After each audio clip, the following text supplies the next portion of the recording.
most of you may have already heard of Richard Branson.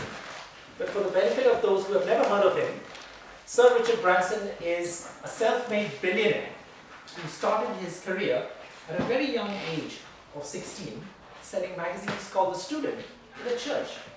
And he then moved on to start his music business from his backyard garage, producing some mellifluous records. Today, Mr. Branson is a billionaire who owns the Virgin Group of companies, which is worth $5.6 billion and compromises of 400 individual companies. Ladies and gentlemen, that is the power of thinking big.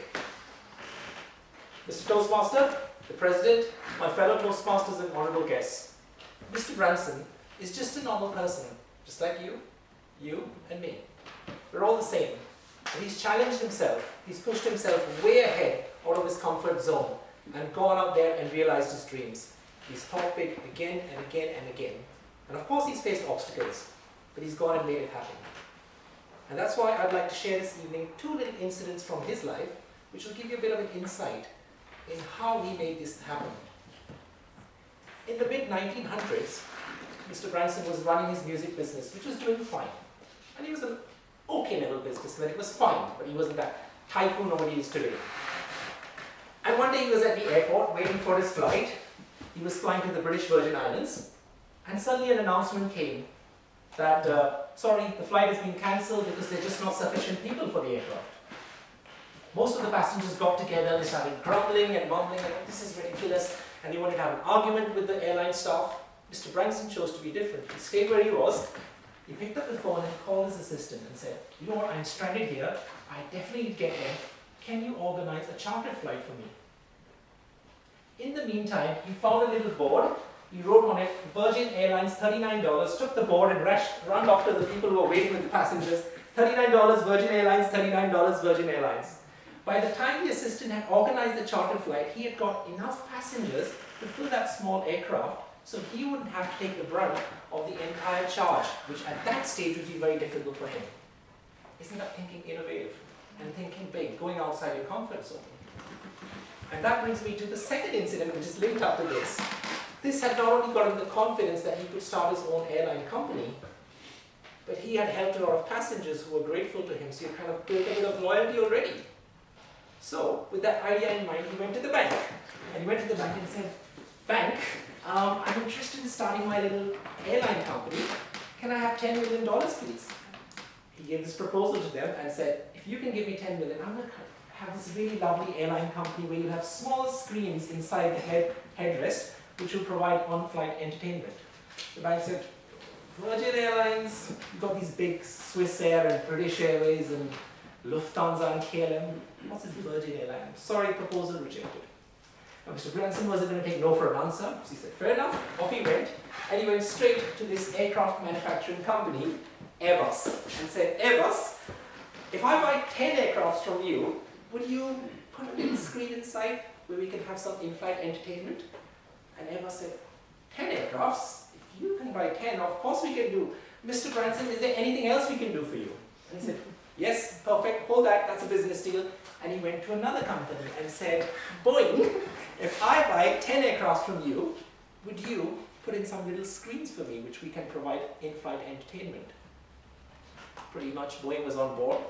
He took those 2 proposals and went back to the bank and said, I've got 2 of the largest aircraft manufacturing companies, Boeing and Airbus, with me on board.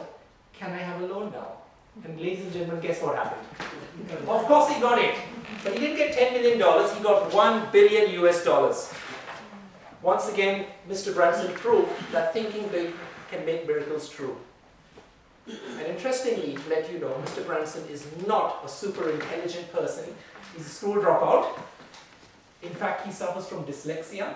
In one of his interviews, he said he struggles with complex matters. He has to have things very simple and easy to comprehend. So if he can go and do it, can't we do it? Of course we can. And that's why this evening I'd like to leave you with 3 little things which I want you to think about, which can make each one of you go out there and realize your dreams and think big. And the first is, you have to believe in yourself. You have to believe in yourself, even if you feel that people are not supporting you, believe in yourself. Because if you don't believe in yourself, sorry, no one else is going to believe in you. So that is the first and foremost thing. You definitely have to be very strong on that. A second important thing is you have to take the first step. A lot of people have wonderful plans back in the cupboard, in the closet, up in their brain, or on a blueprint, but they just don't take the first step. If you're going to wait for all the signals in the city to become green, then you're going to get your car out of the garage. I'm sorry, it's never going to happen. So just take your chance, take your first step, get moving, and things will work out. You will face obstacles, but you have to take it. You have to take the first step. And the third thing, which I'd like to share with you, is that once you've believed in yourself, you've taken your first step, you might look at your goal and say, wow, this goal is so big, it's a bit scary. So what do? Just break it into segments. Plan what you want to achieve over the course of the next 12 months, what you want to achieve over the next 6 months. Break it down to what you want to work on this month. Think about it. If you were to contribute 1%, if you were to do something where you contribute 1% in the direction of your goal every single day, that's pretty small. But at the end of the year, you would have achieved 365%, and that is big. So break it down, make it simple, and take those baby steps, because baby steps can take you very far. So ladies and gentlemen, I want to share this with you. Think big, go out there and make your life take it to the top level. Because each one of you, just like Mr. Branson, has a lot of potential, so don't let it just go away. Live the dreams of your life, because if you work it, you can make it happen. And even if you don't make it to the moon, you'll land up in the stars. Mr. Toastmaster.